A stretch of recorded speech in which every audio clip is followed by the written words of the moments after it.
Chapter 2, Then.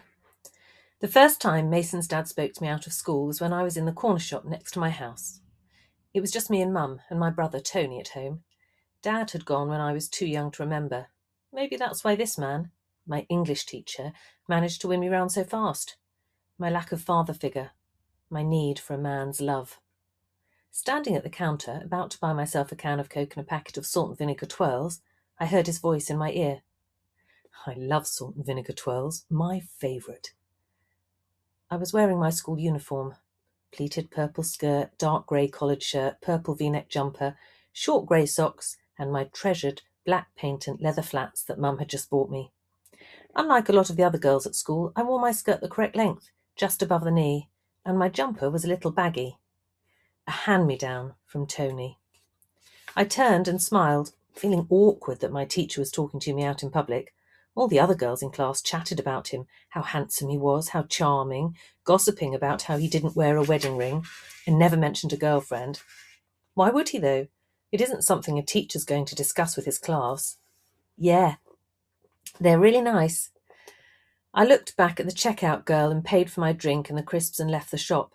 I had a 15-minute walk home through the park, and it was a warm spring day. Kids playing, mums with buggies, other kids from school hanging about, delaying their walk home to maximise on their fun. I heard an ice cream van playing its music and turned to see where it was stopping. Just back across the road. I loved a Mr. Whippy, with a flake, and Mum always let me go out and get one whenever we heard the ice cream van arrive near our road.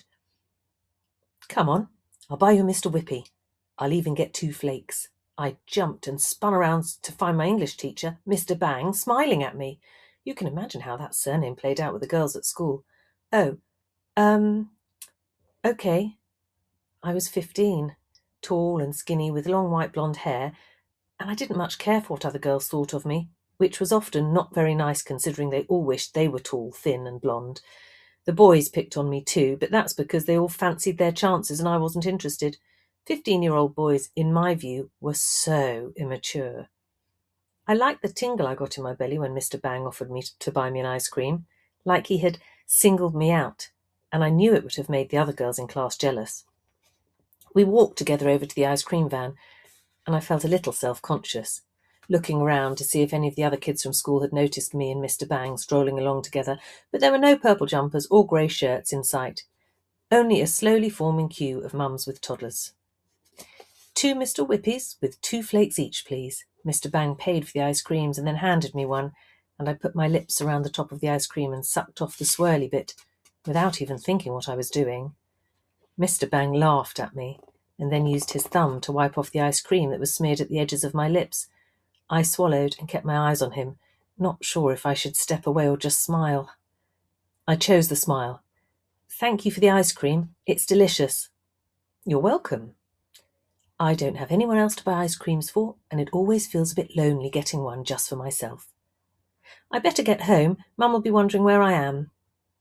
She at home, is she? I thought she worked. He knew more about me than I realised. I guess that was normal. He was my English teacher, and I wasn't very good at English. If I had been one of those average students who always did well enough, I'd have been invisible. But I was poor at maths and English, the 2 most important subjects according to every teacher at school. I suppose they talked about me in the staff room. I preferred to put my efforts into textiles and DT and PE. Yeah, she is. She works at the clothes shop on the high street, but she calls the house to check I'm home from school. Sounds like she's an excellent mum. I'm heading across the park, so how about we walk together for a while, and you can tell me what you think of my classes. I bit off a piece of chocolate flake and chewed it, enjoying the creamy chocolate in my mouth. Okay.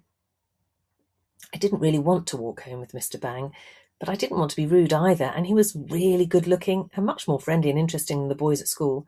None of them would have offered to buy me an ice cream and then walk me home.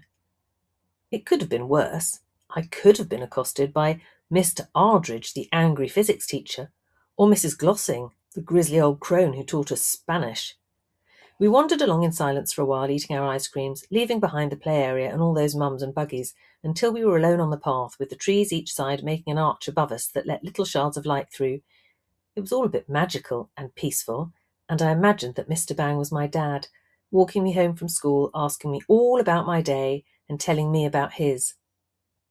"Do you want me to carry your bag? Looks heavy with all those school books in." "You're all right, I'm used to it." "Come on," he said, reaching for my backpack and peeling it down off my shoulders. "I'm bigger and stronger than you, and I'd hate to see you end up looking like the Hunchback of Notre Dame." "I know who that is. I watched the Disney film." Mr. Bang laughed. "Yeah, me too. I'm a big fan of Disney films. Don't tell, though. It'll ruin my street cred in the classroom." He was being a bit cringe, but sweet at the same time. "I'm not sure you have street cred, sir." "Lance. Call me Lance." "Sir is so formal, and we're having such a lovely time walking through the woods having an ice cream together." There was no way I was calling him Lance. That just felt too weird. But I smiled and nodded so that I didn't offend him. It did feel good, though, walking along with him, talking. Me and Tony never spent time together, and Mum was always so busy. "So, what about my classes? Any good?" I laughed. "They're okay, I guess. Just okay. I'm not very good at English. I never know how to answer the questions." "Maybe I'm asking the wrong questions." "Maybe. I could give you some extra tuition if you wanted, if your mum agreed. I do private lessons from home, and I don't charge too much." "Only if you think it would help."